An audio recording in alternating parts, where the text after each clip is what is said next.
Wassalamualaikum warahmatullahi wa ala alihi wa sahbihi ajma'in. Asyhadu an la ilaha illallah wa asyhadu anna Muhammadar Rasulullah sallallahu alaihi wasallam dan dia ba'da. Baiklah yang terhormat Bapak Nafa Arifman selaku dosen pengampu dari mata kuliah Etika dan Hukum Kesehatan.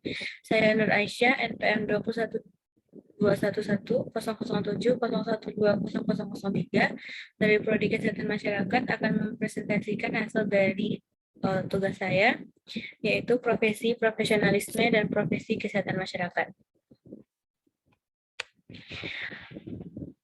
Profesi, profesionalisme, dan profesi kesehatan masyarakat. Yang pertama, ada menjelaskan dan memberikan contoh dari pengertian dari profesi, profesionalisme, dan etika profesi. Yang pertama, ada profesi.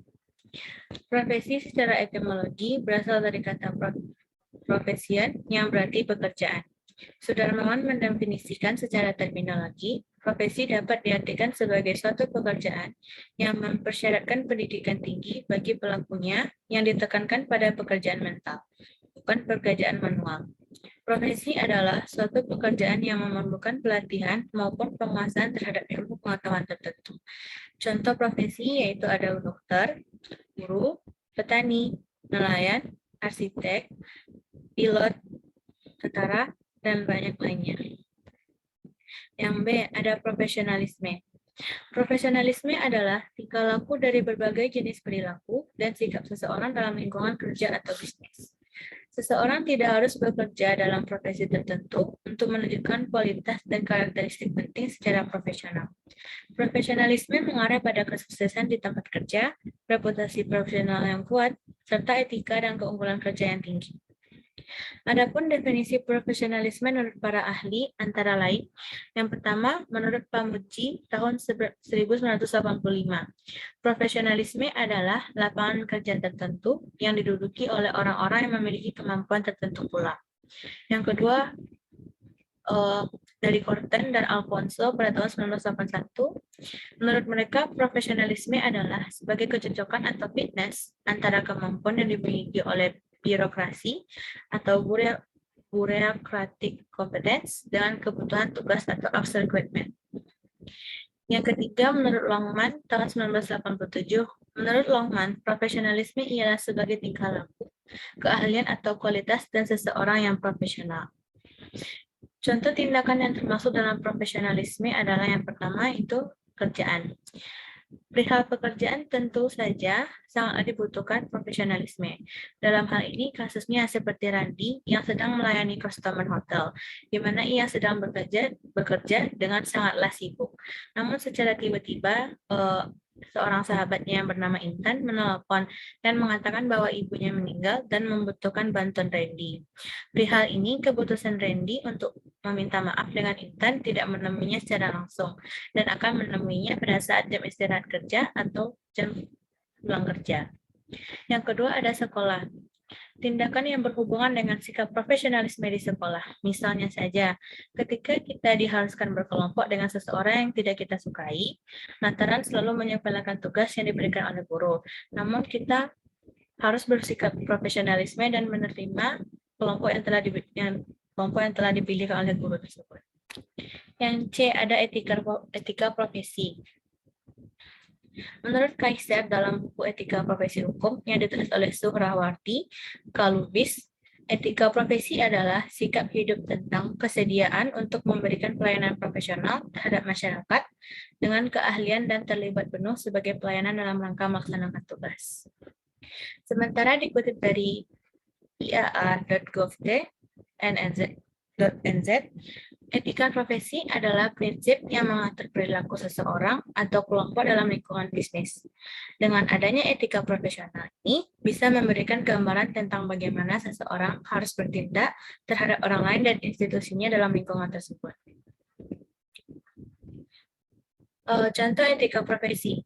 Setiap pekerjaan pasti memiliki etika profesi. Berikut ini contoh etika profesi secara spesifik seorang dokter dan seseorang yang berbisnis.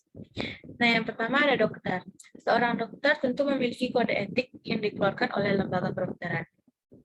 Seorang dokter wajib menjunjung tinggi, menghayati, dan mengamalkan sumpah atau janji dokternya.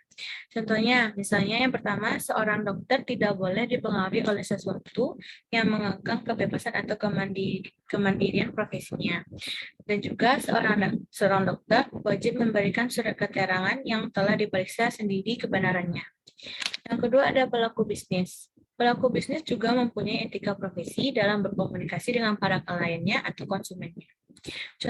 Contohnya seperti yang pertama, menjaga kerahasiaan dan privasi konsumen lainnya saat bekerja sama. Yang kedua, perusahaan menetapkan pedoman bagi karyawan yang dijalankan oleh karyawan agar jalan operasional perusahaan dapat berjalan dengan baik. Yang kedua, ada mengemukakan, menjelaskan, dan memberikan contoh pentingnya etika profesi kesehatan masyarakat saat ini.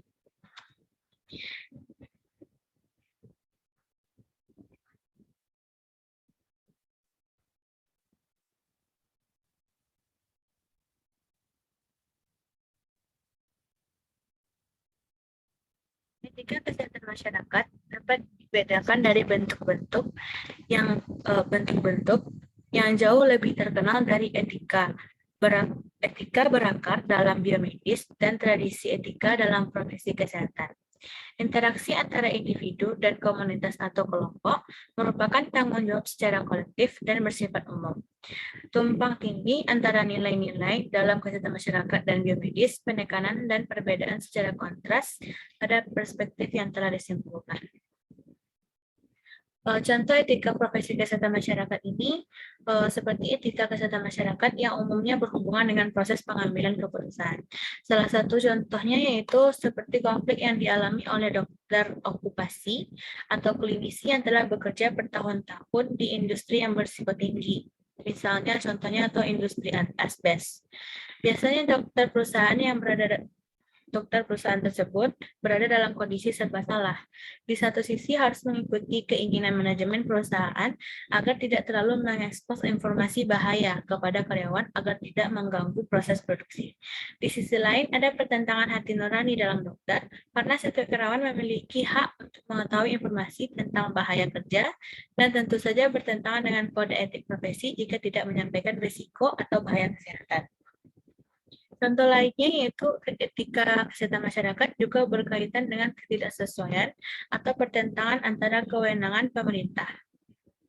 Misalnya, kajian ahli kesehatan masyarakat menunjukkan bahwa pemberian vaksinasi harus dengan jadwal yang ketat, perlu diberikan fluorida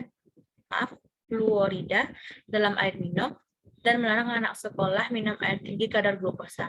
Pada kenyataannya, masih terdapat kebijakan yang pemerintah, pengantar etika, dan hukum kesehatan masyarakat bertentangan dengan ketiga hal tersebut.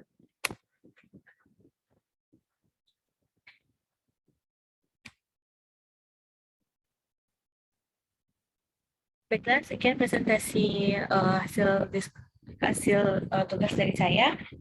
Apabila ada kesalahan dalam penyampaian materi, saya mohon maaf. Wabillahi taufiq wal hidayah. Wassalamualaikum warahmatullahi wabarakatuh.